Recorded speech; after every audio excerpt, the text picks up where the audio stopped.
안녕하세요. 주드 프라이데이입니다. 오늘은 어느 아버지가 아들에게 전한 인생의 29가지 조언이라는 이야기를 들려드릴까 합니다. 이 아버지는 전 한빛은행 김종욱 부행장님이라고 해요. 이 글은 사실 제가 아주 오래전에 사회생활을 막 시작했을 무렵 싸이월드에 누군가 올린 글을 읽고 좋은 글이다 생각했었거든요. 그때는 아들의 입장이었어요. 그 이후로도 이 글이 문득 생각이 났습니다. 보면서 인생의 조언이란 그렇게 대단하고 철학적인 것이 아니라 자신보다 먼저 인생을 경험해본 선배로서 살아가면서 느낀 사소하지만 중요하다고 생각하는 점들인 것 같아요. 그럼 한번 시작해 보겠습니다. 첫 번째 조언은 약속 시간에 늦는 사람하고는 동업하지 말거라입니다. 시간 약속을 지키지 않는 사람은 모든 약속을 지키지 않는다고 하셨어요. 시간 약속을 습관적으로 지키지 않는 사람이 있어요. 보면 늦는 사람은 늘 늦잖아요. 그런 친구가 한 명 있으면 약속 시간을 정하고 나서 이제 다른 친구들이 모이면 의뢰이 걔는 원래 늦으니까 라는 말이 나옵니다. 시간 약속을 지키지 않는 사람에 대한 두 가지 관점이 있어요. 하나는 늦는 사람은 자신이 그래도 된다고 생각하기 때문이래요. 상대가 나를 대하는 입장이 자신보다 위라고 생각하기 때문이죠. 푸틴이 늘 시간 약속을 안 지키잖아요. 그래도 된다고 생각하기 때문이죠. 자신이 상대보다 우위에 있다고 판단하기 때문에 그만큼 여유가 있는 거죠. 자신의 우위를 확인하고 내가 뭘 어쩌겠어 하는 심보입니다. 예민한 저의 입장에서 보자면 저의 시간을 아주 대수롭지 않게 여기고 제가 다른 일을 할 수 있는 기회를 빼앗는 거니까 아주 기분 나쁘죠. 시간 약속을 지키지 않는 상대가 만약 친구라면 자리를 박차고 나가서 주변에서 다른 볼일을 보세요. 그리고 그 사람이 도착했는데 안 보인다고 연락이 오면 그 친구가 늦은 시간만큼 기다리게 하면 우위의 관계는 정리가 된다고 봅니다. 다른 관점에서 보면 상대의 시간을 중요하게 여기지 않는 사람은 자신의 시간도 별로 중요하게 여기지 않는 사람이에요. 한마디로 게으른 사람이죠. 그건 삶의 태도예요. 사람은 잘 안 바뀌거든요. 그렇게 살아온 사람에게 정색을 하고 싫은 소리를 해봐야 자신도 피곤해지니까 두세 번 약속을 안 지키면 아예 약속을 하지 않는 편이 좋습니다. 아니면 그 사람이 만나길 원하면 바쁘다는 핑계로 자신이 있는 곳 주변에 약속 장소를 정하세요. 내가 바빠서 그런데 우리 사무실 근처 카페로 도착하기 5분 전에 연락하면 내 나가리라 하시면 됩니다. 이렇게 말하니 제가 친구가 없게 생겼죠. 아무튼 시간 약속을 지키지 않는 사람은 모든 약속을 지키지 않는다는 말에는 전적으로 동감합니다. 늦었으니까 밥은 내가 사라 라고 할 수 있으면 계속 친구 하시고요. 두 번째 아버지의 조언은 양말은 반드시 펴서 세탁기에 넣어라. 소파 밑에서 도너츠가 된 양말을 흔드는 사나운 아내를 만나지 않게 될 것이다. 라고 하셨어요. 요건 좀 예전 시스템에서 나온 조언인 것 같아요. 아직도 빨래를 아내만 하는 집이 있나요? 요새 보통 자기 빨래는 자기가 하더라고요. 저희 집 아이도 빨래를 바닥에 던져놓는 습관이 있었는데 지금은 안 그럽니다. 이게 자신에게 굉장히 불리한 페널티가 돌아가면 습관은 아주 빨리 고쳐집니다. 아이에게 어떤 페널티를 줬는지는 영업 비밀입니다. 그래요. 세 번째 조언은 어려서부터 오빠라고 부르는 여자아이들을 많이 만들어 놓거라 입니다. 그 중에 하나 둘은 안 그랬다면 말도 붙이기 어려울 만큼 예쁜 아가씨로 자랄 것이다. 이건 뭐랄까 어장관리 같이 들리기는 하지만 제가 보기엔 이건 그런 종류의 조언 같지는 않고 어려서부터 이성을 대하는 경험을 통해 상대에 대한 이해와 지식이 필요하다는 쪽의 조언 같아요. 만약 제가 제 아이에게 이성 관계에 대해 조언하자면 이성은 적당히 되도록 많이 만나보는 게 가장 중요하다고 말해주고 싶어요. 삶의 태도는 살짝 속일 수는 있지만 결국은 드러나게 돼 있거든요. 물론 젊은 시절엔 흠뻑 사랑에 빠져서 아무것도 안 보이는 게 정상이지만 이성도 많이 만나봐야 비교를 할 수 있잖아요. 여자는 원래 그런가? 남자는 원래 다 그런가?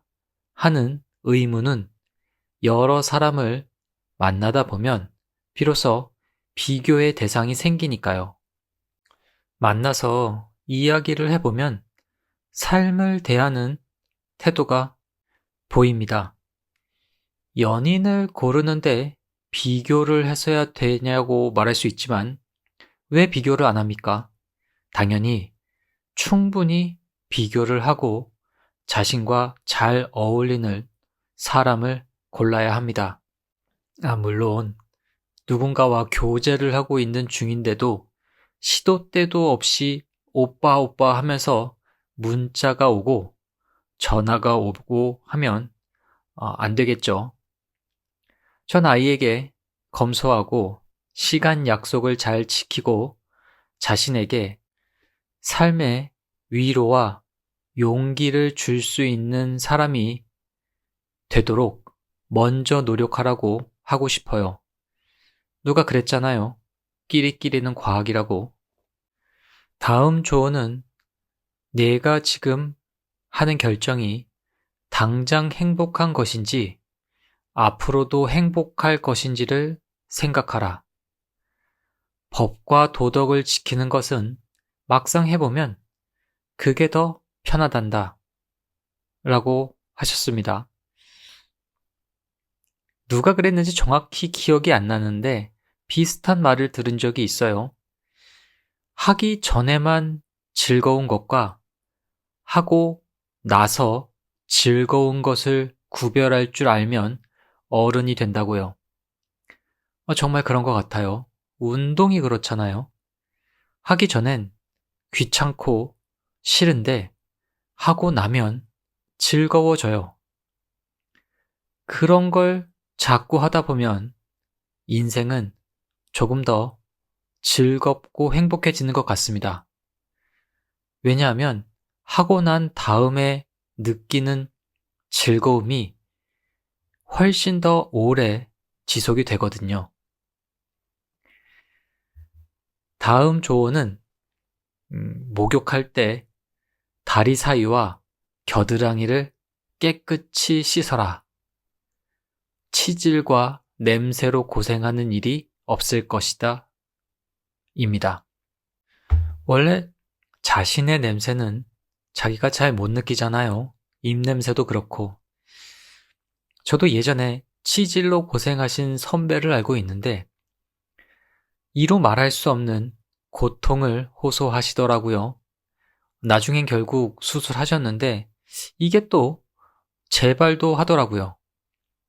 잘 씻는 것도 중요한데 들어보니 잘 말리는 게 더 중요하다고 해요.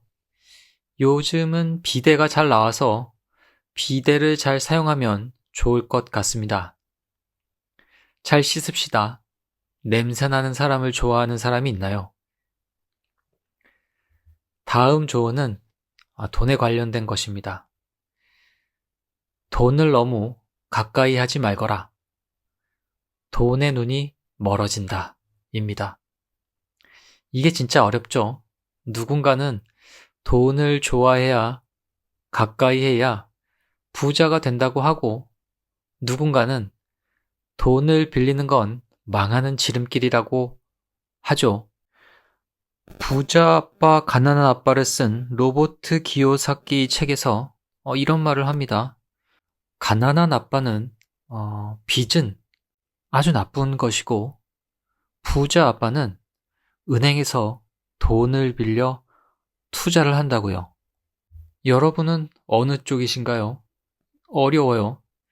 그런데 이 현명한 아버지는 다음 항목에 이런 조언도 남겼습니다. 돈을 너무 멀리 하지 말거라. 너의 처자식이 다른 이에게 천대받는다. 이 너무라는 부사에 정답이 있는 것 같아요. 적당히. 세상에서 가장 어려운 적당히가 중요한 것 같습니다. 다음 조언은 식당에 가서 맛있는 식사를 하거든 주방장에게 간단한 메모로 칭찬을 전해라 입니다. 주방장은 자기 직업에 행복해 할 것이고 너는 항상 좋은 음식을 먹게 될 것이다. 저도 편지를 써서 식당에 남겨둔 적은 없는 것 같아요. 그러고 보니 남을 칭찬하는 것도 꽤 인색한 편인 것 같고요.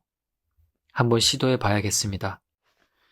9번째 조언은 너는 항상 나의 아내를 사랑해라. 그러면 너의 아내가 나의 아내에게 사랑받을 것이다. 그래요. 너의 엄마를 사랑하면 너의 와이프가 엄마에게 사랑을 받을 것이다. 인데 이분의 조언 가운데 이 항목이 가장 어려웠어요. 당연한 것 같으면서도 뭔가 숨은 의미가 있나 하고 찾게 됩니다. 이건 사실 결혼을 해보지 않으신 분은 잘 이해할 수 없을 것 같기도 해요. 이 연인만큼이나 이 가족 관계에서도 끊임없이 노력해야 할 필요가 있다는 문장인 것 같습니다. 애정이 노력으로 되냐고 마음이 중요하지라고 생각할 수 있는데 경험상 사람의 마음은 무조건 노력입니다. 다른 방법이 없어요. 노력이 필요합니다. 안 그래도 얼렁뚱땅 굴러가던 가족관계의 시대는 한참 전에 지나갔어요. 10번째 조언은 좋은 글을 만나거든 반드시 추천을 하거라. 너도 행복하고 세상도 행복해진다 입니다. 이건 지금 제가 실천하고 있네요. 요즘은 SNS를 통해서 유명 인사들의 강연을 아주 쉽게 볼 수 있죠. 또 편집해서 간편하게 볼 수 있는 방법도 있고요. 특히 저는 미국 대학의 졸업식에서 축사를 하는 그 동영상을 가끔씩 보는데 가장 좋았던 건 그 코난 브라이언의 다트머스 대학교 축사였어요. 이런 말을 하더라고요.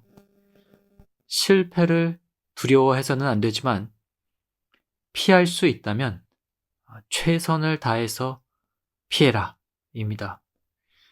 실패를 두려워해서도 안 되지만 피할 수 있다면 최선을 다해서 피해라. 전적으로 동감입니다. 11번째 조언은 심각한 병에 걸린 것 같으면 최소한 3명의 의사 진단을 받아라입니다. 생명에 관한 문제에 게으르거나 돈을 절약하지 말아라. 저희 아이가 어렸을 때 사경 진단을 받아서 엄청 힘들었던 적이 있어요. 이 사경이 목이 약간 기울어진 병이거든요. 실은 제 친구가 그랬어요. 그 친구 별명이 6시 5분 전이었는데 예전에는 운동장에서 전체 조회를 섰거든요. 그 조회를 서면은 뒤에서 보면 그 친구 목만 이렇게 삐딱하게 나옵니다. 그래서 제가 인도에 살다가 한국에 들어가서 아이의 사경 진단을 받고 의사 선생님이 최소 반년 이상은 매일 물리치료를 받아야 된다는 거예요. 제가 인도에 살고 있는데 인도에서 받기도 어렵고 결국은 이제 아이와 저만 이제 부모님 댁에서 머물면서 매일 아침 물리치료를 받으러 갔거든요.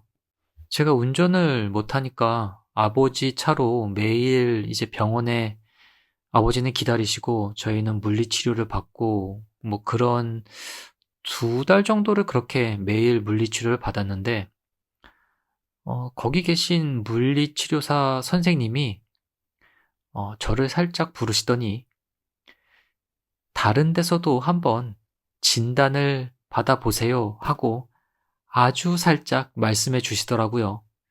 원래 여기 원장님이 부모님들한테 겁을 많이 준다고요. 자신이 보기에 이건 그렇게 심각한 사경은 아니라는 거예요. 그래서 사경으로 좀 유명한 서울종합병원하고 아주대학병원이 좀 전문이라고 하더라고요. 여긴 예약하는 데만 한 달 반 정도가 걸렸어요. 진찰 받는데 그렇게 대기가 많이 걸려 있더라고요. 그래서 MRI까지 찍고 다 진단을 받았는데 두 선생님 모두 사경이 아니라는 거예요. 그래서 그래도 어쨌든 좀 목에 뭐 문제가 있으니까 좀 겁을 많이 주시긴 한 거라도 그래서 물리치료사님이 잘 보고 동영상도 찍고 해서 인도에 가셔서 집에서 하셔도 충분히 잘하면서 문제가 없을 거라고 하시더라고요. 그래요. 그 물리치료사님이 살짝 말해주시 않으셨다면 아마 반년 이상 매일 그렇게 병원에 오가면서 돈을 아주 많이 썼을 것 같아요. 그때 이제 저희 아이는 뭐 실손보험도 없었거든요. 뭐 아무튼 그래요. 어떤 좀 큰 병에 걸린 것 같으면 여러 군데 의사 선생님의 진찰을 받아보는 게 중요할 것 같습니다. 12번째 조언은 여자아이들에게 짓궂게 하지 말거라. 신사는 어린 여자나 나이 든 여자나 다 좋아한단다. 라는 조언입니다. 누구에게도 짓궂게 해서는 안 되죠. 누군가 자신에게 짓궂게 대하면 한 번은 피하고 또 그러면 그대로 돌려주면 됩니다. 자꾸 웃어주면 계속 그래요. 남자들이 여자에게 짓궂게 구는 건 관심이 있거나 자기보다 약한 사람을 괴롭히려고 그러는 건데 둘 다 안 좋습니다. 그래도 좀 마음에 드는 사람이 짓궂게 굴면 가서 조용히 자신에게 관심이 있는지 물어보시고 아니라고 하면 다시는 그러지 말라고 정색을 하세요. 자꾸 까불면 자기 좋아한다고 소문 내겠다고요. 13번째 조언은 5년 이상 쓸 물건이라면 너의 경제 능력 안에서 가장 좋은 걸 사거라 입니다. 결과적으로 그것이 절약하는 것이다 라고 했어요. 이것도 아주 멋진 말인 것 같아요. 결과적으로 그것이 절약하는 것이다. 사람들이 애플을 좋아하는 이유 중에 하나는 시간이 지나도 촌스럽지 않다는 이유 같아요.